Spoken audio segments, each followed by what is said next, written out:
We're going to stick here with the 1500 meters for men. They're just about to take their mark. Well, still real rugby weather here, Paul, but the middle distance runners won't mind that, will they? Oh, glad you said that rather than me. Certainly the lineup here with 7 Kenyans and then a single Australian there, Jeremy Roth, right on the inside.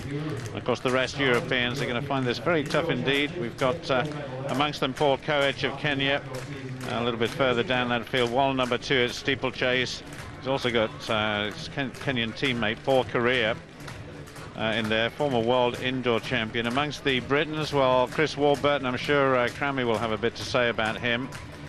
Coached again by George Gandy over at Loughborough. And Andy Badley, 3A's champion at 1500 metres, would be watching out for him as well. Now there is the Australian I was telling you about. Roth right on the inside. Jeremy Roth, 8th in the Commonwealth final. Paul Korea, world indoor champion, winner of the Elmsley Car Mile a couple of times. And then Eugenio Barrios, supporter and member of FC Barcelona. Just going across, Rui Silva, one of the great Europeans over 1500 metres, silver and a bronze medal from the last 2 European Championships. Chris Warburton, a word about him, Steve?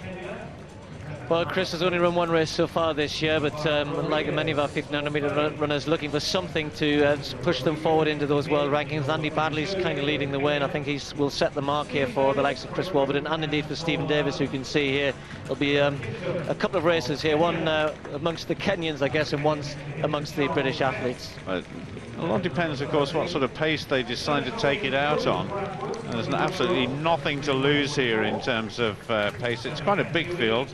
Sami Tanguy there, he's one of the pacemakers, and the guy right on the outside there is Guillaume Hérault of France, another of the nominated pacemakers. So here we go, the men's 1500 metres. You can see just how waterlogged that inside lane is. I suppose too many athletes will want to run with about half an inch of water splashing around their feet.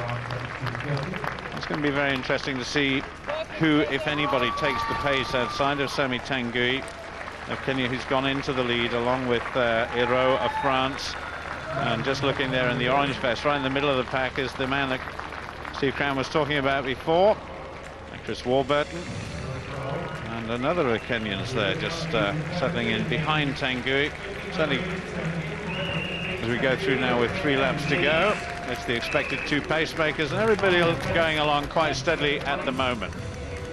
Well, it's a good race for the British athletes, the likes of Andy Badley. Chris Warburton is actually right at the back and decided to start slowly because I mentioned the 800 before. These are the type of races where, okay, we've got pacemakers here, and that's a bit of a quick first lap, to be honest, here in Glasgow in the early June, 55 seconds.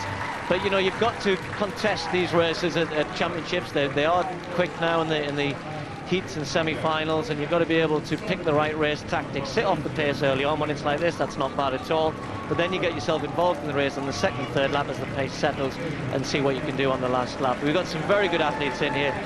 Paul Koech, steeplechase, has already run very fast this year in his main event. Paul Korea, former world indoor champion. Shadrach Korea, the Kenyan champion over 1500 metres. But Augustine Chogi, the man who, well, we would have all been looking at in terms of who would win this race. So you've got top Kenyan runners here, but you've also got the likes of Rui Silva, who also always picks up medals, seems to pick up medals out when it's least expected at major championships for the British athletes to measure themselves against. Well, it's like you said before in the 800 metres, Steve, this is exactly the sort of pace, exactly the sort of race that British athletes ought to be testing themselves in, because it is rather like the heat of a major championship. But that debate will go on and on, I'm sure. It's largely an African field, at the top 6 or 7 athletes just at the moment, and still Tanguy is leading the way, although the pacemaker there just having a little look inside him as he pulls out into lane 4. And one of the athletes that you mentioned, Augustine Chogi, now leads. Slightly confusing in a way because he's got his hip lane marker on there. It's supposed to be number 10. And he's actually got it on upside down. It's Chogi who leads at the moment as they come up to the bell. Well, for me, he's the class act here. He's the Commonwealth champion over 5,000 metres. Brilliant race against Craig Mottram of Australia in Melbourne, you'll remember that. And he's trying to control this from the front. He probably fears a little bit of a kick from one or two of his compatriots. Chris Warburton's got himself into a very good place there with Andy Badley just moving around the outside, looking for some scalps ahead of them. Some big names, 1,500 metre names ahead of them. The race really on with Koech now pushing Chogi, but he likes to control it. Smooth looking runner, Chogi, still in the lead.